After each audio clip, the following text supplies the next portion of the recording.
toujours vivre le bien TV bilile le kamalo bana ebele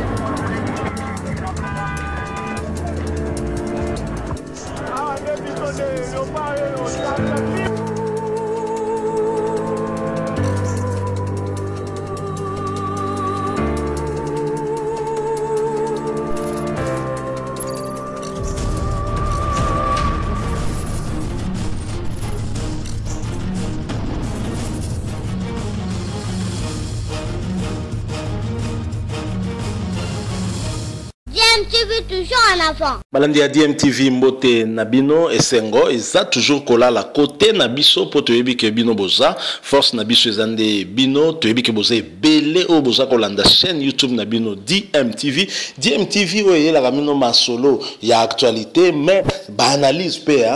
na ba réflexion sur ba faits sociaux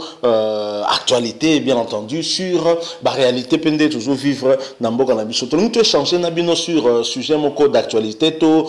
réfléchir moi moké to meka ko dégager par ya vérité na kati ya likambo yango tozo vandaka na masolo ya ndule na masolo musique mais avant to aborder sujet yango boyebi kaka awa biso to mi pesa déjà devoir et ko rater te jamais rata pour maladie on a to vaincre yango na te coronavirus aza teti na ndenga osakalante tozo betaye mais azoboya ko ndima kazo pola mais biso pe to lobi to ko lembate to continuer ko respecter ba mesures barrières nanko pour to chasser yo maladie ya coronavirus uta musika oza maladie obongi na biso te biso to ba malaria na biso to ala nango to yebi ndeni to yelaka par rapport ya maladie wana donc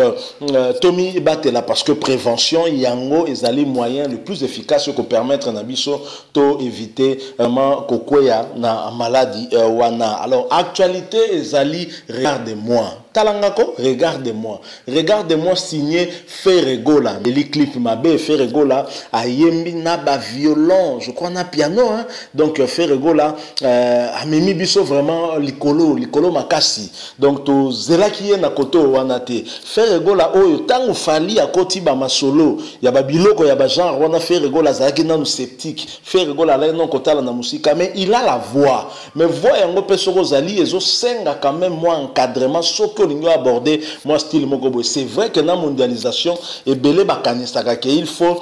koyemba na français to koyemba na anglais pour na kota masolo ngana telemela lo wala na habité problème ya ndou les problème ya respect à normes internationales lobinini pour na limite qu'un espagnol ya ko la français ka pas ça plaisir na ba français un suédois ya ko la flamand te pas ça la plaisir na ba flamand je ne pense pas un portugais ya ko l'anglais te pas yemba na anglais ça plaisir na ba américain to na ba anglais non akoyemba na monoko na ye mais tout en respectant les normes ba normes ezali standard moko international pour na biso nyonso to sengeli to koka ko respecter. C'est ça, je pense que notre musique doit être adaptée par rapport na ba normes en termes ya minutage ya banzembo en termes ya qualité ya banzembo yango po za ko produire na bato parce que après tout musique ozo sala faisait la reflet ya culture ya mboka na. Je pense que bonde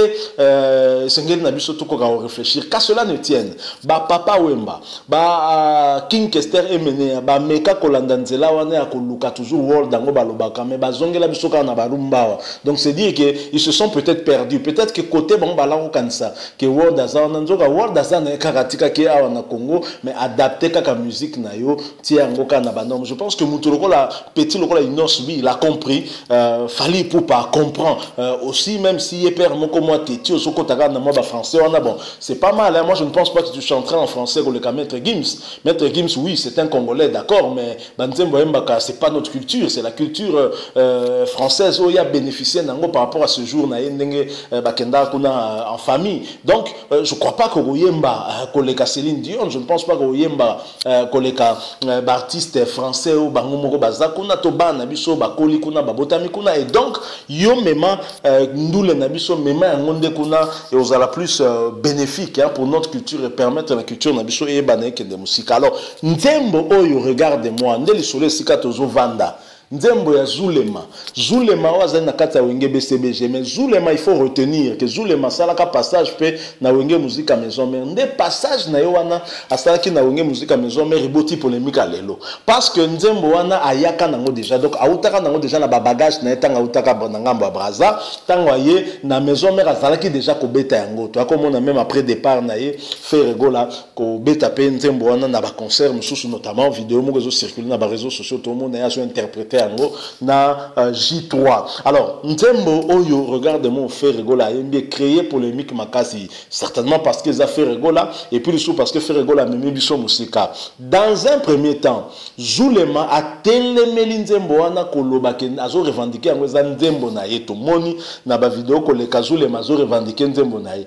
et puis brusquement to moni Zulema le susu na vidéo mususu aye ko sala une sorte ya démenti koloba ke nzembo wana en tout cas na faire ba solo la na bango de il y a ba 10 ans passé azo kama kutu ke nzembo nga bimsango nde lelo basilana ka pe na ndenga bien donc comme ça to vandi total to bi oh mais Zulema ngo azakali passe atape ko to ala li passe ngo moi loko moko ko distinguer bino uzala kakati mais ça ka Zulema moko to la telemela ki Ferregola yibi nzembo na ye. Mais quand Zulema moko susu ya koloba ke Ferregola pesa ki bon mais changement oyo pour la nini nous avons cherché à trouver l'explication à ce changement. Alors na ide nanga na ndenge na omone la makambo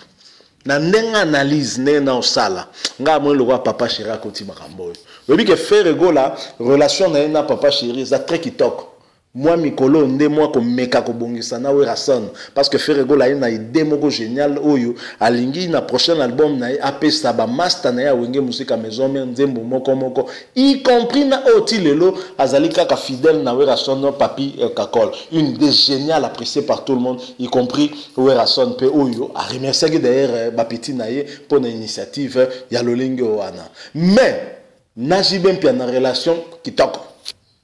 Est-ce que Jiba Koti Makambo ya Ferregola na Zulema te vu que Zulema zali toujours na kati ya wenge BCBG je pense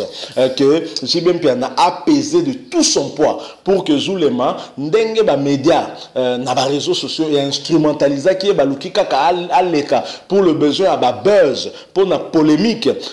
Zulema l'équipe effectivement a lobby mais la réaction qui est venue après Zola Kisake Mutu Moko a poussé Zulema qui ça l'a démenti et je pense que Zali Jibem Piana, papa chéri, fort de sa bonne relation avec son petit frère Ferregola. Soki et Zalinde Tozo Kanissa, en tout cas je crois que Jibem Piana Saleli voit la sagesse, mais en même temps, si Toza en cas de hypothèse, ça veut dire que Ferregola Silana Kina Zulema, ça veut dire que Magambo Zulema Loba qui peut les bosser, Zala qui peut vrai et que Basilana Kite, en ce moment-là, je préférerais que Ferregola Nakuzu Abenga Zulema Atia moi un tien pour toi et au sala épée bien parce que bika ka œuvre d'esprit mutasale lo connaît quoi zo mona ngoka ba moins de 10 jours 1 million de vies et c'est pas pareil hein des papa chéri à lobaka c'est pas facile donc soki tozana hypothèse nenga la kanisi nenga la monique changement de fréquence ya Zulema eza papa chéri nda imposé yango po atia kimia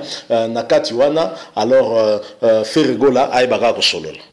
Donc na li solo ne magamnyos tout et koki kolekalangoka bien je pense que Jibem Piana na ndenge biso tozo kanisa papa chéri a koti makambo pour apaiser moi moké tension ndezule mai ko changer maloba na mais donc ce qui est dans hypothèse quand na lobby hein que biso tozo kanisa donc Ferregola faut quoi solo la bien pour que Zulema a pe ko se retrouver to yebi na millier na biso ndule moi ba kiyanke moko sala makazuni nzembo muninga omeli okyo bimisi yango et à la réalité to vivaka mais na tango yo komi ko bima sur le plan international pour na image na yo aux apena qui to côté au salelo au mot besoin susciter polémique et belé ça c'est pas vraiment intéressant donc voilà moi mukeli solo hein au tonga kito kabolana bino lelo par rapport toujours na polémique zo sala manandembo na titre regarde-moi au Ferregola Aboaki en même temps c'est une bonne chose pour lui hein parce que le fait déjà que on parle de ça et zo sala pe que azuzo ape ba vu na ye et plus de gens s'intéressent à cela. Comment on a faire ayembi na décor moko mususu faire a memi biso penza musika. Je pense que neka balobaka musique eza art ya combiner bason d'une manière agréable à l'oreille, donc à l'oreille en tout cas d'apprécier biso tout ça qu'on apprécier tout le monde que ça va, mais bien sûr on n'est pas encore habitué vraiment ya ko faire na style ya genre oyo. Ça va nous prendre peut-être un peu de temps pour tout s'accommoder pour tout mesana, mais je crois que c'est une belle expérience. Il fallait faire à Salango, il fallait le faire, moi je suis en tout cas nasa content et sauf Kakake le rôle apesa moi nzembo ya Zulema, bon ça fait parler de ça et créer peu moi buzz nandenge nango, c'est pas mal. J'aimerais bien koyoka avis il y a fait rigolo par rapport à cette question. Bien sûr tant zonga c'est sûr va reposer ma question et belé, j'espère qu'il va répondre avec sagesse, plutôt que de chercher à dire que c'est ma chanson, ça sert à rien. Je crois que nzembo wana batunyo surtout bayebi balandi histoire à moi musique ango wenge BCBG wenge musique à maison mère koya yazou les manakin tanga uti braza passer non la maison mère à l'équipe boye, les gens seront d'accord avec moi que mukolo nzembo wana il n'y a pas vraiment de doute possible tokende kosa salamakasi ezalango Zulema. Et donc inutile comme même sous na terrain wana vaut mieux kaka ko reconnaître et puis koleka kwa loi yemo Zulema lobi ka zo ki mo tient pour toi bon ça va solo ba sou ni Zulema mo lobi ka zo imbongo bien que na nenga analyse na msoto mona ke koloba na ba Zulema ya kaka tika na loba quoi on sentir yé peut sauter na lobelango pour déjà avant loba monde mususu. Voilà to comme na mso na suka so bo sepeli botika la biso moi like mais beaucoup réagir pe na ba commentaire sur za na vie na yo ya ko mettre ça ndenge moko topé différent na biso o ko lobango ba injure karaté pardon vraiment biso fingi na bisoté ko finga pe bisoté za point de vue to bité ko to lobi za vérité za makanisi nde biso to moni makambu peut-être ko partager en côté chacun libre de penser ce qu'il veut et surtout bo s'abonner na chaîne na bino DMTV nderonanga yo muto ozotalanga ozana no abonné te yo muto ozana kata chaîne oyo cliquer ka na bouton na rouge ba komi s'abonner o koma mba moko abonné awa mbala moko ko bimisa cloche ya notification cliquer pe wane ko permettre to rataka lisusu ba vidéo te to tia awa tomi batela coronavirus to vaincre ngona nte malade yango te tia likambo mais toujours qu'il ne malamu poto benganaye mais to continuer de respecter ba mesures barrières pour prévention et en de salut nabiso. Merci nabino pour la temps au bo accorder biso boyo kalisolo na ba minute nabino les asi précieux bo grossa maram susu to kuta nabino prochainement avec un autre sujet d'actualité. En attendant, portez-vous bien. DMTV vous dit au revoir.